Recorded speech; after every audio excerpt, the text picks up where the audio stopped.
c'est Kiosque, l'actualité littéraire de la semaine avec Violaine Vanoyek et Christophe.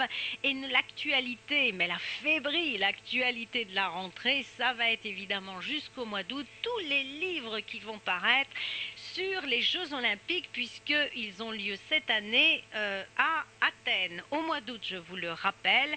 Alors donc évidemment, on sort quantité de livres sur le sujet. Eh bien nous sommes originaux puisque nous nous tournons vers les premiers Jeux Olympiques. Et là, c'est beaucoup plus compliqué de trouver des renseignements. Il faut bien sûr aller sur place à Olympie, mais pas essentiellement à Olympie, car je vous signale que s'il existait des Jeux Olympiques à l'époque, tous les 4 ans, comme maintenant, eh bien, il y avait, pour combler les autres années, il y avait d'autres jeux. Il y avait notamment les jeux pythiques qui avaient lieu à Delphes, en l'honneur d'Apollon Pythien, Apollon le serpent.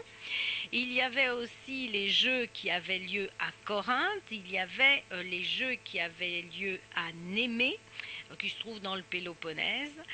Et il y avait bien d'autres jeux presque aussi importants que les Jeux Olympiques. Ça, bien sûr, c'est la Grèce, la Grèce qui, à l'époque, avait partout des gymnases, avait des centres d'entraînement qui accordaient énormément d'importance au sport.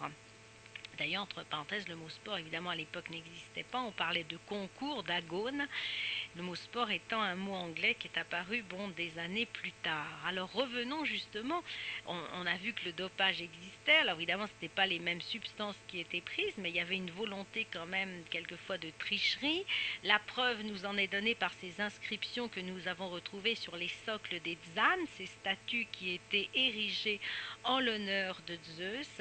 Et si les tricheries ont commencé, en fait, si les athlètes ont voulu très vite l'emporter les uns sur les autres, si les entraîneurs ont également fait quelques magouilles, eh bien pourquoi? Parce que c'était pas essentiellement pour recevoir une couronne, vous imaginez bien, et revenir vainqueur dans son pays. Ça, c'était déjà très bien.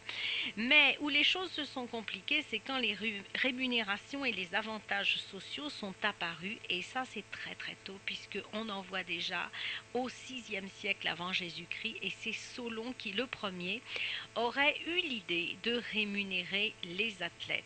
Et rémunérer pas n'importe comment, puisque un vainqueur à la course du stade, vous savez, la course, c'était l'épreuve reine, donc le stade faisait environ 200 mètres, donc un petit peu moins de 200 mètres, mais bon, on va pas chipoter pour quelques mètres.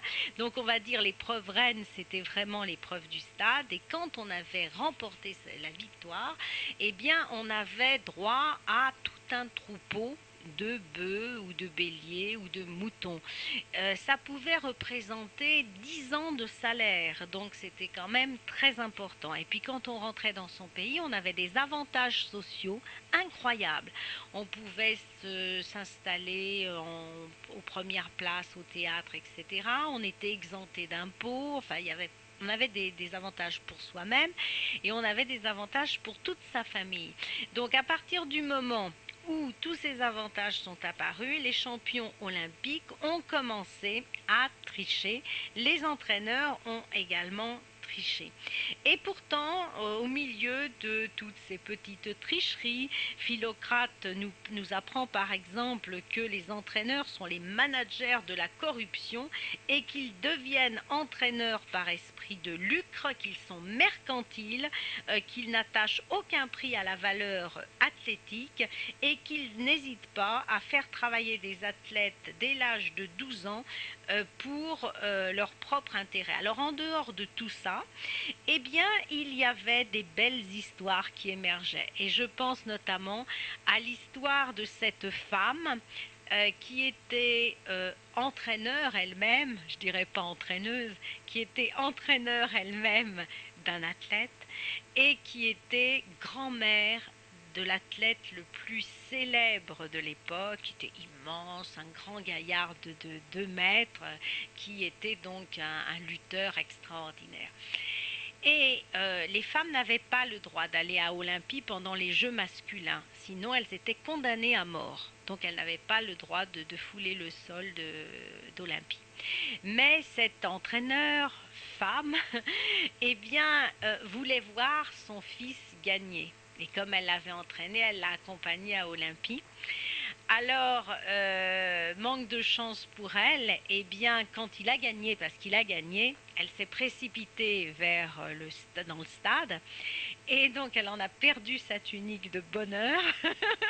Tout le monde a pu constater qu'il s'agissait d'une femme, et là, les juges se sont dit, mais alors, est-ce que on l'exécute, est-ce qu'on la condamne à mort? Condamnée à mort, ça voulait dire qu'elle était jetée du haut de la montagne, carrément, ou bien est-ce que, comme c'est un entraîneur extraordinaire, est-ce qu'on l'épargne? Et finalement, elle a été épargnée. C'est la seule femme d'ailleurs qui est épargnée. Alors quand je dis que les femmes n'avaient pas le droit de fouler le sol d'Olympie pendant les Jeux masculins, eh bien, elles pouvaient en revanche le fouler pendant les Jeux qui leur étaient consacrés, qui avaient lieu non pas en juillet, comme pour les hommes, mais qui avaient lieu en septembre, parce qu'une femme devait être un peu ménagée, il faisait un peu moins chaud en septembre. Et alors, comme on considérait que 200 mètres pour elle, c'était vraiment beaucoup trop long, donc on réduisait la longueur de la course de stade à 160 mètres. Mais il y avait également des jeux féminins. Pendant très longtemps, on a pensé que les jeux féminins n'existaient pas, parce qu'aucun auteur ancien ne nous parle de ces jeux féminins. Et c'est l'iconographie que nous avons retrouvée d'ailleurs récemment, qui nous montre que les femmes avaient des épreuves qui étaient très semblables à celles des hommes. Par exemple, à Némée, dont je vous parlais tout à l'heure, dans le Péloponnèse, on a retrouvé des bas-reliefs où on voit des femmes qui font des courses de chars pendant les Jeux néméens. On a retrouvé également sur des listes de Delphes des championnes, des noms de championnes. On a même trouvé des femmes qui étaient jockeys et des femmes qui avaient des écuries et donc qui avaient des chevaux de course, voilà, qui auraient donc concouru à Delphes, donc qui date du 5e siècle avant Jésus-Christ.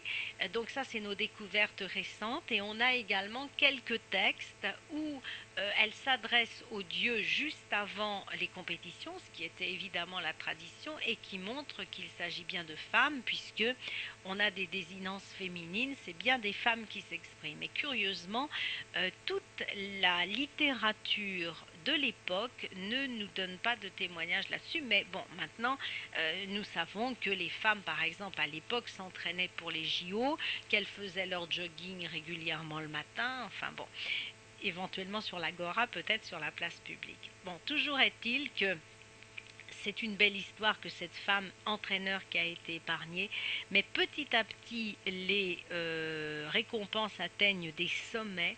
Je vais vous donner quelques exemples. Le vainqueur par exemple du 200 mètres gagnait 50 amphores d'huile d'olive, ce qui représente, évidemment ça ne va pas vous dire grand chose, mais ce qui représente environ 30 000 francs, ce qui est pour l'époque considérable.